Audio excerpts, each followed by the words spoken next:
Hello বন্ধুরা, কেমন আছো তোমরা সবাই? আশা করি তোমরা সবাই অনেক ভালো আছো।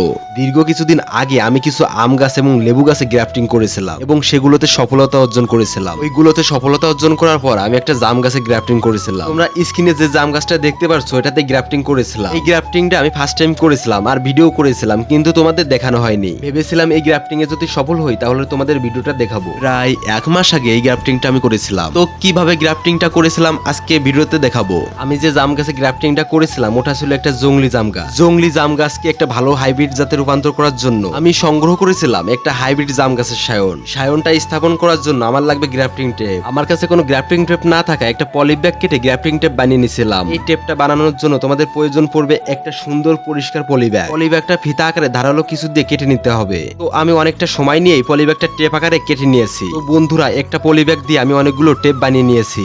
আমার অবশ্য এখন এতগুলা লাগবে না, কিন্তু পরে লাগবে, এর জন্য কেটে রেখে দিলাম যাতে করে বারবার এই ঝামেলাটা না করা লাগে। বন্ধুরা, অনেক সময় নিয়ে আমি সবকিছু রেডি করলাম। তো এখন যাবো যে গাছটাতে গ্রাফটিং করবো ওই জায়গায়। আমি এই মুহূর্তে দাঁড়িয়ে আছি আমাদের ঘাসের জমিতে, আর গাছটিও রয়েছে ঘাসের জমির একটা কোণাতে। তো বন্ধুরা, আমরা এখন চলে এসেছি আমাদের সেই গাছের নিচে যে গাছটাতে আমরা আজকে গ্রাফটিং করব। তোমরা দেখতেই পারছো এই গাছের পাতাটা কতটা ছোট। এটা দেখেই বোঝা যায় এটা হচ্ছে একটা জংলি গাছ। এই জংলি জাম গাছকে আমরা আজকে একটা ভালো জাম গাছে রূপান্তর করব। তো প্রথমেই আমি জাম গাছের গোড়াটা সুন্দরভাবে পরিষ্কার করে নিচ্ছি।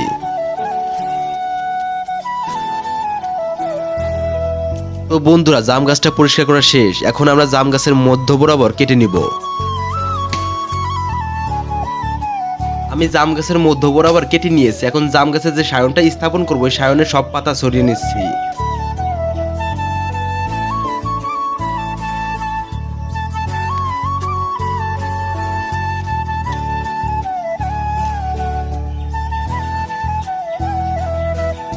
আমি সুন্দরভাবে পাতাগুলো ছাড়িয়ে নিয়েছি। এখন আমরা এই জায়গাতেই সায়নটা স্থাপন করব। সায়নটা স্থাপন করার আগে সায়নের গোড়ার দিক থেকে ধারালো কিছু দিয়ে ভি আকৃতি করে কেটে নিতে হবে।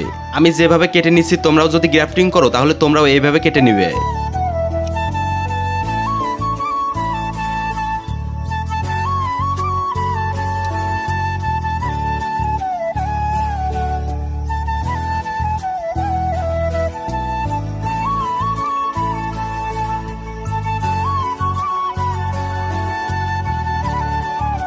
তো বন্ধুরা, অনেক সাবধানতার সাথে আমি সায়নটা ভি আকৃতি করে কেটে নিয়েছি। এখন আমি সায়নটা ওই গাছটাতে স্থাপন করব। তোমরা যখন কোনো সায়ন স্থাপন করবে তখন গাছের এক পাশ থেকে শুধু ছালটা ছাড়িয়ে নেবে। এই বিষয়টা আমি দেখাতে পারছি না কারণ আমার ফোনটা একটু দূরে রয়েছে, এর জন্য আন্তরিকভাবে দুঃখিত।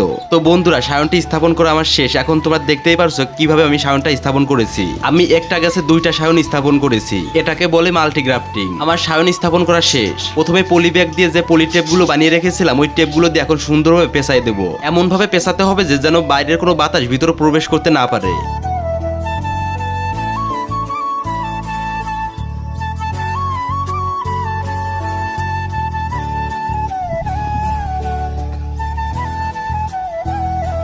তো বন্ধুরা, এটা হচ্ছে গ্রাফটিং এর ফাইনাল লুক। তো আজকের ভিডিওটা এই পর্যন্তই। দেখা হচ্ছে পরবর্তী ভিডিওতে নতুন কিছু নিয়ে।